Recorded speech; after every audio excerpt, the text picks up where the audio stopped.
Hi, my name's Ken Schultz. I'm a photographer and I want to introduce you to my new online digital photography course called EasyDSLR. But for now, I want to talk about these DSLR cameras, which are the cameras that allow you to look straight through the lens via a prism system and a viewfinder. Now, these have a whole bunch of advantages over point and shoot. For one, you can change the lenses, so you can upgrade to more professional quality lenses. They have a huge sensor at the back, so the image quality is far superior to those of point and shoots and allowing you to get lower light photographs. They have a much quicker response rate, so when you take photos with these, there's very little time between pressing the button and actually getting the photograph. So that allows you to be able to get more crucial shots better. And of course, the advantages over old school film cameras are huge. You have memory cards which literally can fit hundreds of photographs on them. So with the old film cameras, you'd pretty much get a maximum of 36 shots on a film, and then you'd have to change rolls of film. So with these, you can be shooting hundreds of photographs, which is great for getting your skills up quicker because you can experiment a lot more. And you get instant feedback, so that makes a big difference over the old school film cameras. If you've just bought one of these DSLR cameras, you might find that your spouse or family or friends criticizing you and saying, "Oh, why are you buying such an expensive toy?" But the reality is this is a lot more than a toy.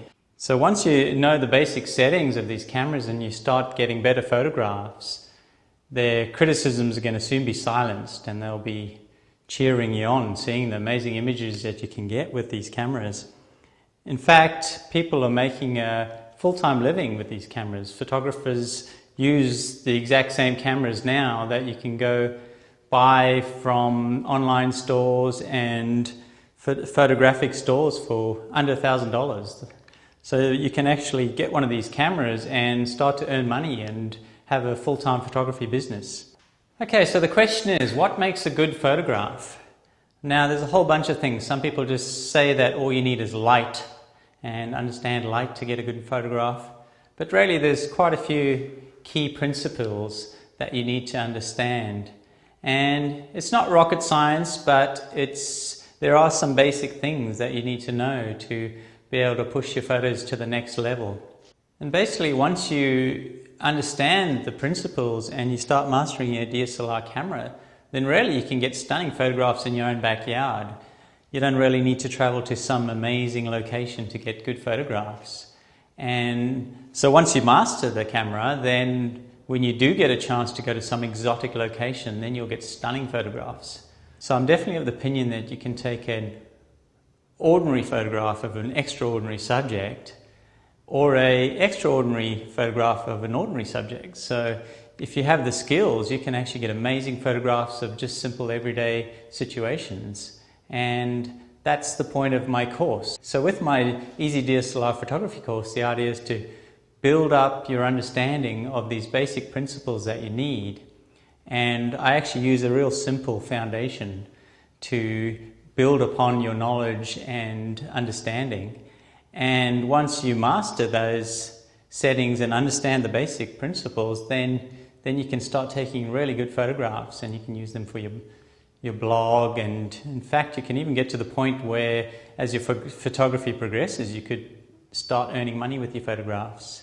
So knowing these key principles, core principles, really makes it easy to learn how to take better photographs.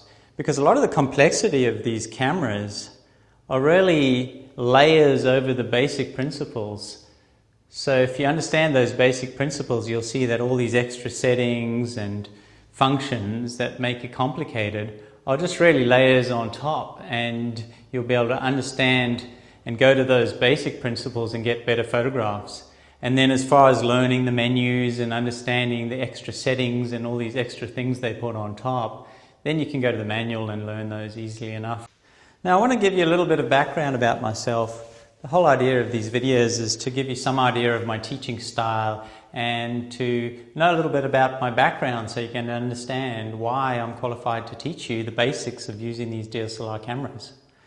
Well, really it all started when I got my first DSLR camera back in 1980. I was still a kid and I got this camera, The funny thing is, it's almost accidental because I started getting into astronomy and I got this great telescope and I wanted to take photographs through the telescope.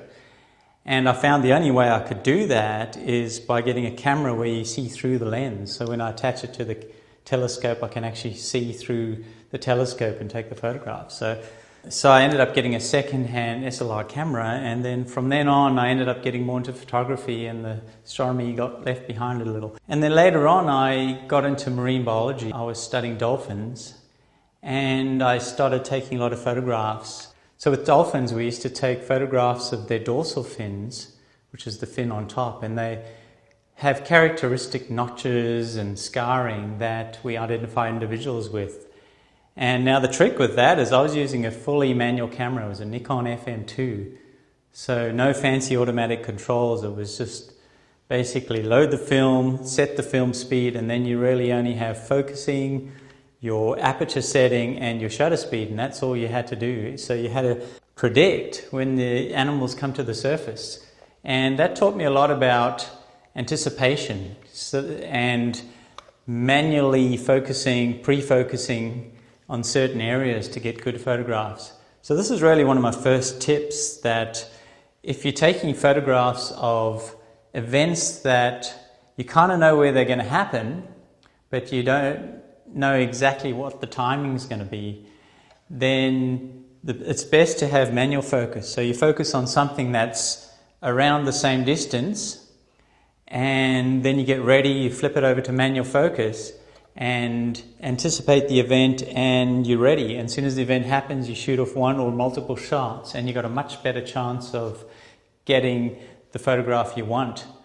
See, the thing is, with unpredictable events, if you set it to autofocus and you're waiting, and then when you take the photograph and this unpredictable event happens, there really isn't time for the autofocus to work and you get the shot. There's barely enough time for you to hit the shutter, let alone the autofocus system to work. So manual focus is definitely the way to go in those situations. So later on I actually moved on and I got into wedding photography, and that started pushing my photography in a different direction. I started becoming more capable at portrait photographs and using flash in flattering ways, and that really pushed the envelope of my photographic understanding. I used to design these fine art albums for the brides, and they were very happy with them, and in fact that was one of the most successful parts of our business, was the photographic packages.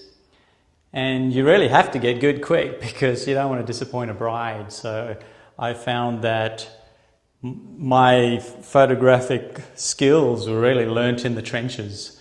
So I don't have any fancy photographic degree or diploma. I've basically developed my understanding and my skills and my way of shooting over 30 years of shooting in the trenches and just experience through travel, the marine biology, and wedding photographs.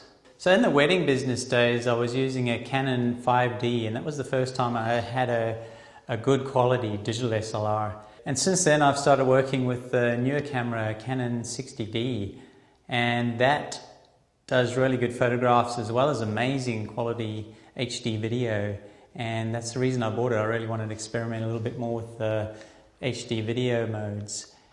And so that pretty much gives you an idea of my background.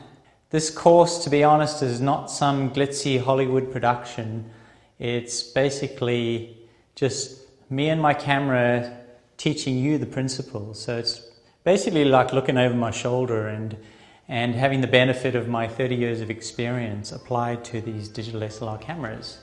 So if you're ready to jump in, just go down to the bottom and click one of those Buy Now buttons, and I'll see you in the membership area. Thanks for listening.